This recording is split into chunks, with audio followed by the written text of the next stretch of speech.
So I often see in online political discourse people bringing up points from decades or even centuries ago in an attempt to make their modern political party that they identify with seem like they were always on the right side of history. Abraham Lincoln ran as a Republican in the 1860s. Of course he would still support the modern Republican platform. No, the party switched in the mid-20th century. He would obviously be in line with Democrat policies in the modern era. I do think this happens frequently on both sides of the political aisle, and it's pretty obvious why. People feel stronger than ever about party identification and cherry-pick historical anecdotes or platforms to fit their own personal confirmation bias. I think we've all been guilty of this at one time or another. Associating political figures of the distant past with modern ideology doesn't really work for a variety of reasons, chief among them being that the political parties of today just aren't the parties of 150 years ago, to put it simply. In today's video, I want to re-examine the history of American two-party politics through the lens of the seven-party systems theory. This is a pretty broadly accepted way to categorize things among the historical community. If you even go on the United States Political Party's Wikipedia article, there's a full breakdown of them, but there's surprisingly little content on YouTube explaining this idea, so that's what I'm trying to aim to accomplish today. The closest I could find was this video from Crash Course History,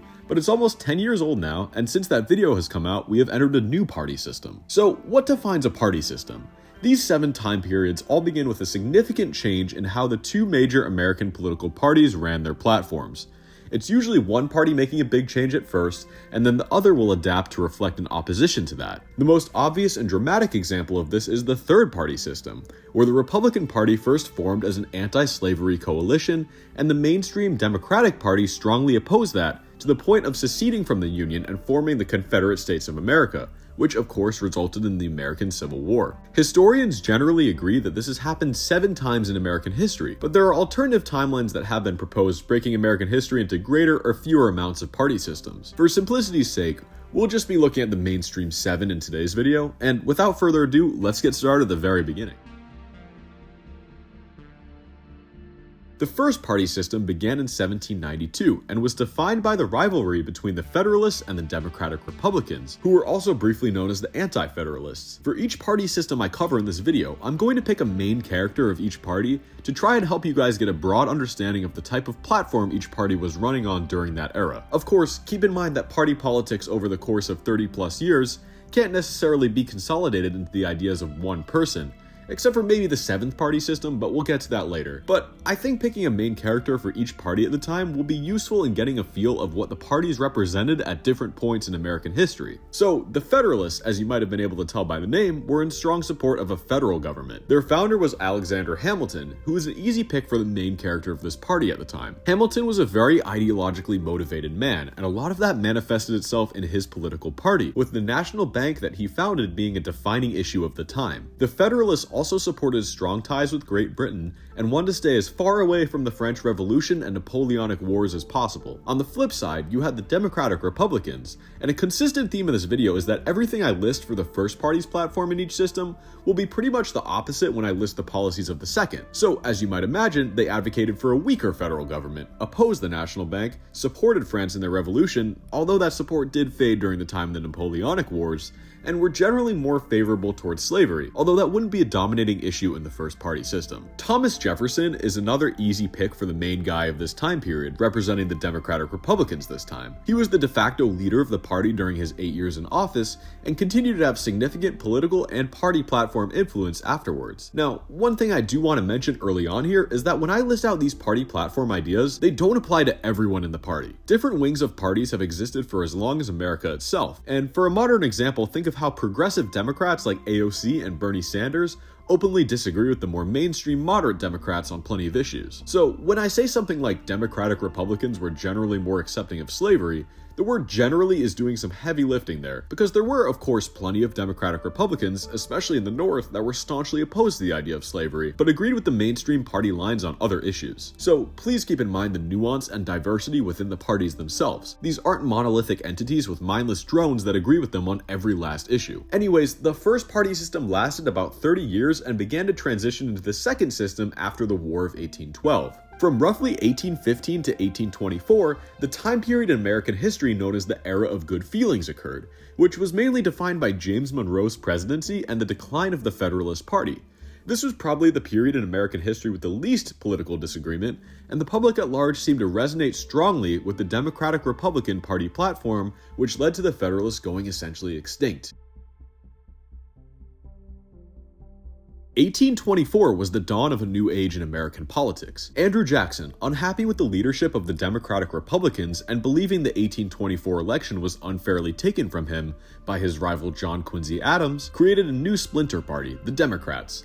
The Democrats, under the leadership of Andrew Jackson, would mount one of the greatest political comebacks in history, winning the 1828, 1832, and 1836 elections. As is the case with every party system, some of the issues of the previous one made their ways into the platforms of the successors. In this case, the national bank was still a hotly contested issue with the Democrats opposing it, and their new rival party, the Whigs, favoring it. However, this was a new party system, and of course, with it came new issues. Corruption became a topic in the front and center of the political conversation, with Jackson being the first president that could truly be considered an outsider, and he heavily posed the idea of elitist politics and the spoils system. Jacksonian Democrats also believed in limiting the power of the government, manifest destiny, or the idea of expanding the country westward and forcibly removing Native Americans from their homeland, and championing the separation between church and state. This was essentially the earliest form of populism in American politics. You might have noticed I'm putting a strong focus on the Democrats here, and if you couldn't guess yet, my pick for their main character is Andrew Jackson. He literally co-created the party with Martin Van Buren and was an extremely popular president during his time period. The Whigs, on the other hand, were a much more loosely organized party that struggled electorally. There's a reason why the Democrats survived and they didn't. They didn't exactly have a party platform of their own. For the most part, they just opposed whatever Jackson and his acolytes were pushing at the time. There were only 2 Whig presidents ever elected, and strangely, they both died in office. The Whigs were an elitist party that were staunchly against the expansion of voting rights for the common man,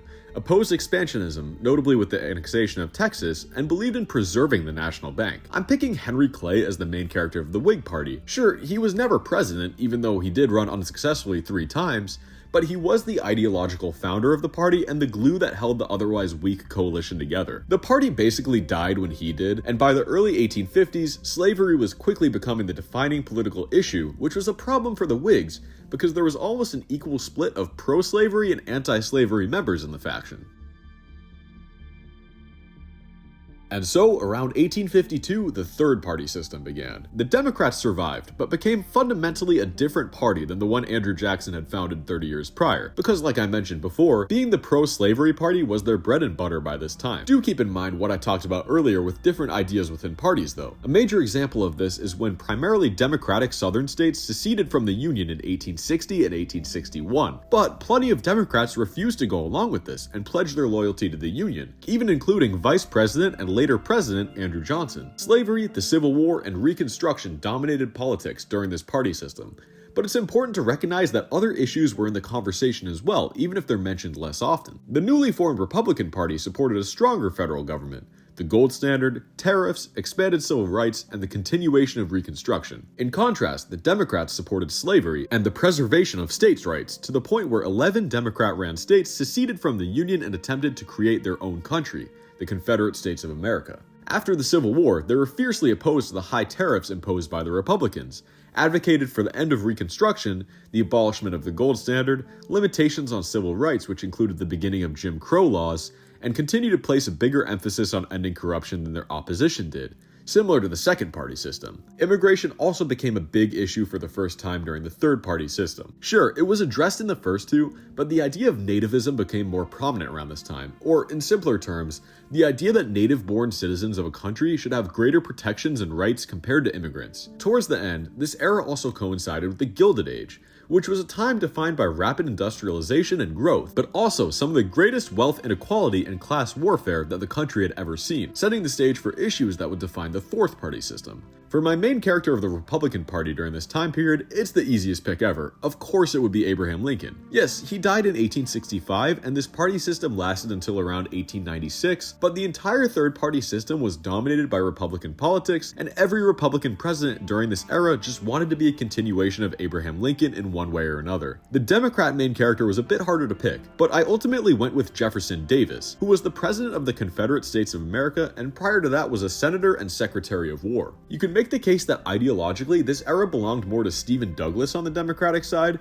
But I feel like choosing a Confederate leader, well, the Confederate leader, was the right call because the Civil War was by far the most important event that defined the third-party system and what came afterwards. The third-party system came to a close in the 1890s when new issues began to emerge, including the Republican Party expressing a desire to break up monopolies and going in a more progressive direction overall. Independent voters also became a larger and larger group of Americans as party loyalty diminished in the 1880s and 90s. The fourth party system began in 1896 with the election of Republican William McKinley following a tumultuous second term from Democrat Grover Cleveland. This also marked the beginning of what's referred to as the progressive era of American politics, where the Republican Party began to focus on issues including but not limited to women's suffrage, expansion of child labor laws and the influence of labor unions, breaking up monopolies, and prohibition, although prohibition was an issue more tied closely to religion than political party. Imperialism also became a hotly contested issue during this era, with the country annexing Hawaii and the Philippines, along with plenty of other smaller territories, many of which were fostered by and popular among the Republicans. Foreign policy went hand in hand with imperialist policies, especially because the fourth party system is where the United States made their presence known on the world stage with their involvement in World War I. Woodrow Wilson, who I'm choosing as the main character for the Democrats in this era, fathered many of the foreign policies that America would continue to follow for decades to come, for better or for worse. Wilsonianism is the idea that democracy, collective security, and free trade should be the dominating goals with American intervention in foreign nations, and you can absolutely connect the dots on how this led to certain decision-making that would occur in Korea, Vietnam, Iraq, Afghanistan, etc. The main character of the Republicans in this era easily goes to Theodore Roosevelt, who many consider to be the father of the American progressive movement. Like I mentioned before, the fourth party system is more commonly called the progressive era, and this was truly kickstarted by Roosevelt and mainly revolved around his policies, and he was effective at it too. Republicans dominated the fourth party system just like they did with the third, and many of the aforementioned changes that Roosevelt was advocating for came into fruition. The fourth party system came to an end in 1932, with the election of President Franklin Roosevelt, who was radically different from Democrats that came prior because he planned to address the recent Great Depression and the rising tensions in Europe in new and unconventional ways compared to the past of American politics. The fifth party system is also known as the New Deal party system, because the policies and platforms were largely defined by support or opposition for FDR's New Deal programs, which addressed the economic depression, the creation of social welfare programs, the continuation of labor rights and unions being expanded, the United States' involvement in World War II and the aftermath, and in the second half of this party system, the response to the Cold War and the growing civil rights movement became dominant pillars of the political conversation. This party system probably saw the most realignment in American history, with the Democratic Party especially making one of the most radical transitions from one era to another. FDR reshaped the party in his image. Can you guess who the Democrat main character of the fifth party system is yet? Some factions of the Democrats were so disillusioned with the transition in the party that a splinter party, the Dixiecrats, were briefly created in the late 1940s by Senator Strom Thurmond to preserve the past of the old Democrats by opposing the expansion of civil rights and the phasing out of Jim Crow laws. Of course, this party was unsuccessful, and the majority of the anti-civil rights and anti-welfare Democrats realigned into the new Republican Party,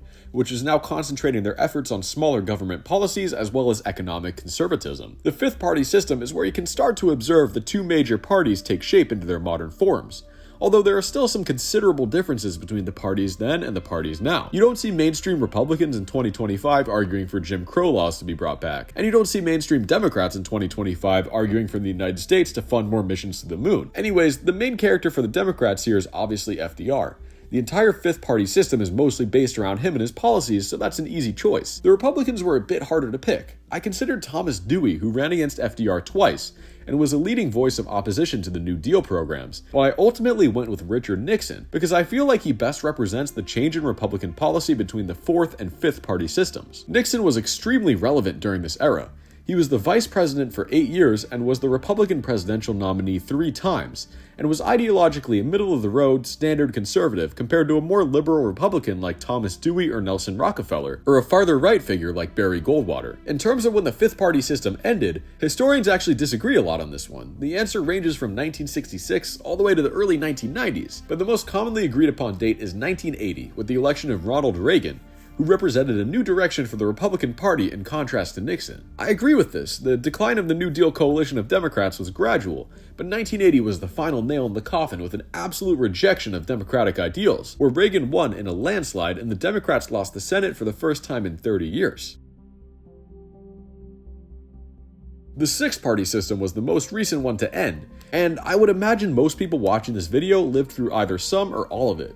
The era that began with Reagan's election fostered in a new Republican Party platform of conservative trickle-down economics, involving significant tax cuts and deregulation. The conversation around foreign intervention also reached an all-time high during this era, with Reagan's government toppling pro-communist regimes in countries like Nicaragua, which eventually coincided with the collapse of communism and the end of the Cold War as a whole in the early 1990s. The heavy foreign intervention of the Republican Party continued with Reagan's ideological successors, both George Bush's, with Bush Sr. getting involved in the Gulf War and Bush Jr. starting wars in both Afghanistan and Iraq. The Democrats were staunchly opposed to Reagan's conservative economic system, but were less polarizing on foreign intervention, with Democrats broadly supporting the wars in Afghanistan and Iraq, at least at first, and approving foreign intervention in countries including Serbia, Bosnia, and Libya during their own administrations under Presidents Clinton and Obama. Democrats also made a significant effort for healthcare reform in the six-party system, with the Affordable Care Act signed into law in 2010. Love it or hate it, it's undeniable that the ACA was one of the most significant pieces of legislation in the 21st century so far. Immigration, legalization of marijuana and gay marriage,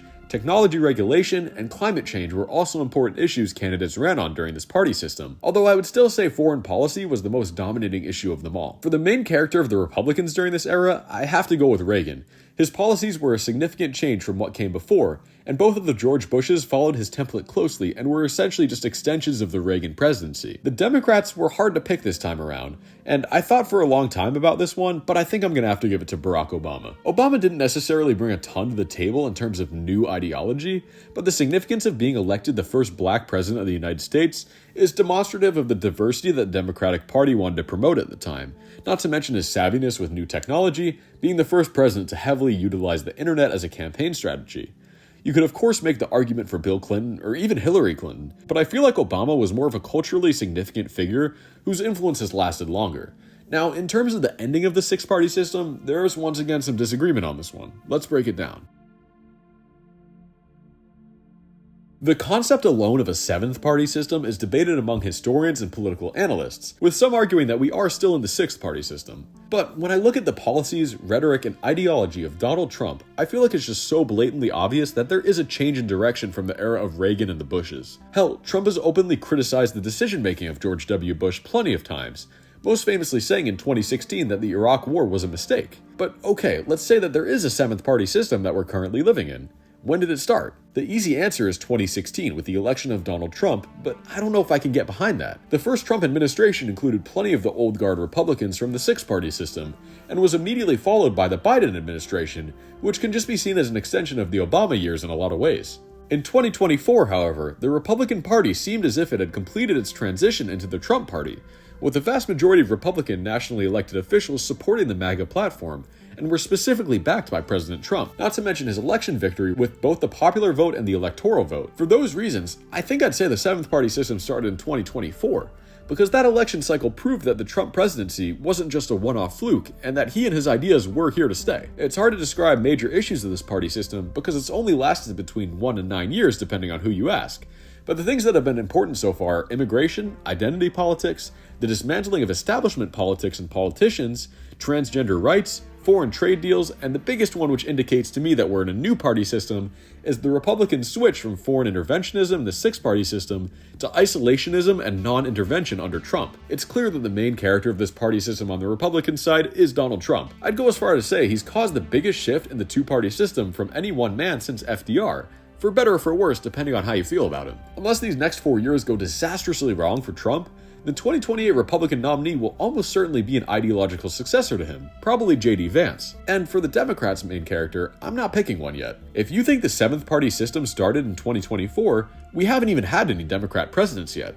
And if you think it started in 2016, we've only had Joe Biden, who I think will fade into relative obscurity due to being sandwiched between the two Trump terms and being a pretty unpopular president overall. Love him or hate him, I think we can all admit that it's very unlikely that Biden's policies specifically will shape the Democratic Party going forward for the next 30 years or anything. We've yet to see a politician on the Democratic side truly rise up to the occasion to counter Trump and shape the party's interests as a result. Will it be Pete Buttigieg, AOC, Andy Bashar, Gavin Newsom? Or a dark horse that we haven't heard of yet? No one can say for sure, but the future of what the seventh party system holds is sure to be an interesting one to observe on both sides. So there you have it, the 7 eras or party systems of American political history. I think framing the history of American politics in this way provides a valuable lens to understand the evolution of the parties in a way that just summarizing the events themselves wouldn't necessarily provide. It might seem like in the short term, change is gradual and slow, but when you look at the big picture, you can really start to understand that the political parties of today are fundamentally different than they were 200, 150, or even 20 years ago. Hopefully this helps you understand my point from the beginning of the video about how you can't really equate historic figures' politics to the politics of today. This video will probably only get a couple hundred views, but hopefully that shuts down at least one online debate on whether George Washington would be a Democrat or Republican if he were alive today. Anyways, what direction do you see the two major parties going in the future? Thank you so much for watching. This is Bay State History, signing off.